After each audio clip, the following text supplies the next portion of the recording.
kind of tell, like a lot of times when students come in, like I have a student that's, homeless right now, and he mentioned it one time actually, and so you can see, yeah, he did have things like, binder and things like that, and so like the little things like that, need help with that, and then obviously it takes him a little while longer to finish assignments because maybe he doesn't have that support at home that, other students do. As teachers, having those conversations every day, every other day, and getting to see the product.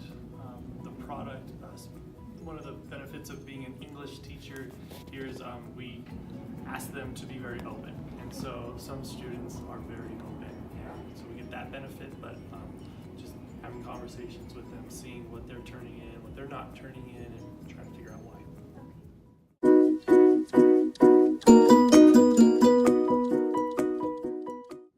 No.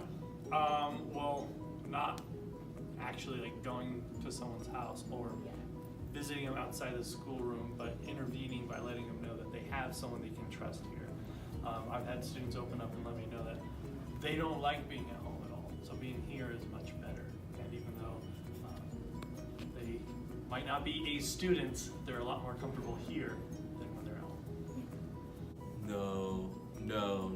I've never really actually intervened in a student's personal life because obviously it's personal, unless they come to me and ask me some questions or ask me for help and things like that. But for the most part, especially Spanish Springs, you don't get a lot of students coming to you and asking you questions about their personal life and how to help them out and stuff.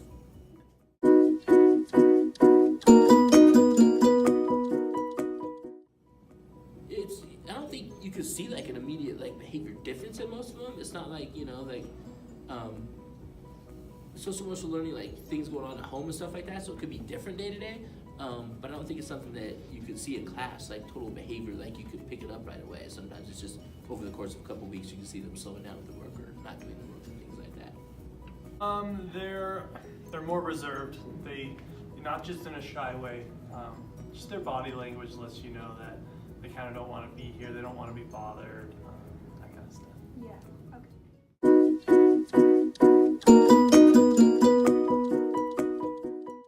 Pretty close. I get the benefit of teaching sophomores and freshmen, so a few kids I see for 2 years in a row, and that lets me build a big relationship with them.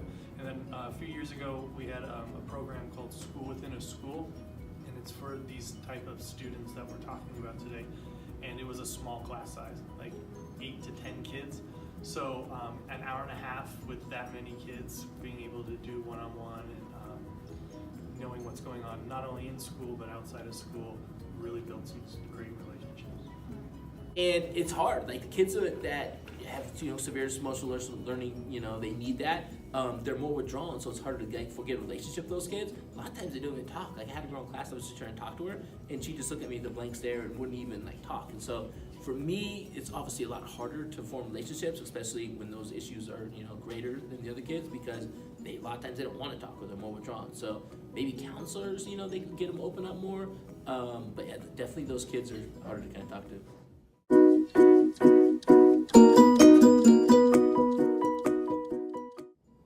No, I really don't think they're treated that much differently. I think sometimes that kids like that, you have you're homeless, you have different problems going on at home, you withdraw a little bit more, and you're not in the social context as much, you're not talking to your peers, you're not talking to your classmates, and so that's kind of how I see it. But as far as them treating differently in class, I think that, we live a different time now, and so I think people are more wrapped up in themselves and not really picking on those kids or focusing on those kids. I think it's just, they're just part of the class, but I think they're just a little more withdrawn, if anything.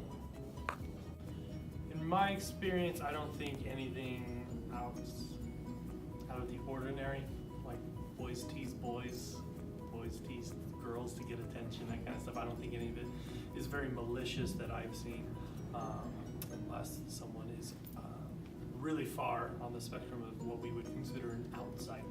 Yeah.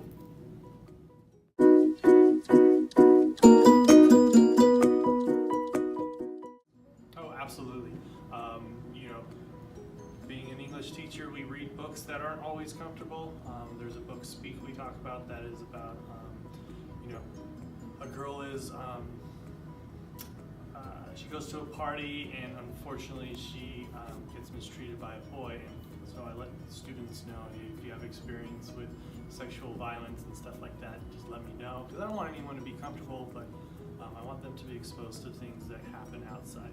And in other stories, people die, and I've had students who unfortunately have friends or even family members or parents die as we're reading the book or right before we're reading the book. So yeah, we've had to alter or let them know that if they're uncomfortable, they don't have to do this. We can figure another assignment out. Once again, I think you're thinking of like that they bring these behavior problems into class, they bring the learning disabilities into class, and social emotional learning is like so huge. It's like such a broad aspect of things that could be going on.